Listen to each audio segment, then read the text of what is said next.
আসসালামু আলাইকুম ও রহমতুল্লাহি ওয়া বারাকাতুহু। ওয়েলকাম আমার নিউ ভিডিওতে। বন্ধুরা, আজকে একটি অন্যরকম গল্প শোনাবো। চলুন গল্পটি শুরু করা যাক। ইন্টারভিউতে এক প্রার্থীকে বস জিজ্ঞাসা করেছিল এমন একটি প্রশ্ন, যে প্রশ্ন শুনে 200 জন প্রার্থী হতবাক হয়ে গিয়েছিল। কী ছিল সেই প্রশ্নটি? চলুন তা জেনে আসি। বস এক প্রার্থীকে বলছিল, মনে করো বৃষ্টির দিনে তুমি তোমার গাড়ি নিয়ে ড্রাইভিং করতে যাচ্ছ। হঠাৎ একটি বাস স্টপ তুমি দেখতে পেলে। সেখানে তুমি দেখতেছো 3 জন মানুষ দাঁড়িয়ে আছে। একজন নারী, অতি সুন্দরী এবং তোমার ভালোবাসার মানুষ, এবং তুমি তাকে তোমার জীবনের মূল্য হলেও তুমি তাকে পেতে চাও। দ্বিতীয়জন তোমার এক পুরনো বন্ধু, যে তোমাকে কোনো এক সময় তোমার জীবন বাঁচিয়েছিল, তার জীবন বাজি রেখে।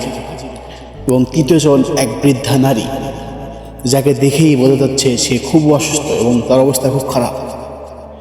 কিন্তু আফসোসের বিষয়, তোমার গাড়িতে মাত্র একটি সিট ফাঁকা রয়েছে। এই সিটে তুমি কাকে বসাতে চাচ্ছ? বৃদ্ধাকে। কেননা এটি একটি নৈতিক কারণ, এবং এই 3 জনের মধ্যে তার অবস্থায় সবচেয়ে ভয়াবহ এবং খারাপ। এবং তুমি তোমার বন্ধুকে ওঠাতে চাচ্ছ, কেননা সে তোমার জীবন বাজি রেখে তোমার জীবন বাঁচিয়েছে। আর যদি তুমি তোমার অপরূপ তোমার জীবন সঙ্গীকে বাঁচাতে চাও, তাহলে তোমার বন্ধু এবং বৃদ্ধা মহিলা দুজনকেই হারাতে হবে। এমন প্রশ্ন শুনে প্রার্থী হতবাক হয়ে গিয়েছিল, এবং 200 জনের কেউ এইরকম উত্তর দিতে পারেনি। কিন্তু হ্যাঁ, একজনের উত্তর ছিল ব্যতিক্রম ধর্মী।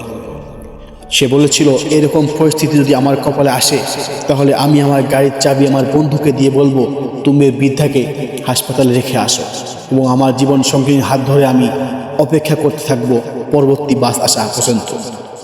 বন্ধুরা, সবসময় ব্যতিক্রম কিছু ভাবতে হবে। এক পথ না হলে অন্য পথ তোমার খুলে যাবে। তোমাকে চেষ্টা করতে হবে, এ পথ বদ্ধ হয়েছে তো কি হয়েছে, আরও অনেক পথ তোমার দ্বারা খোলা আছে।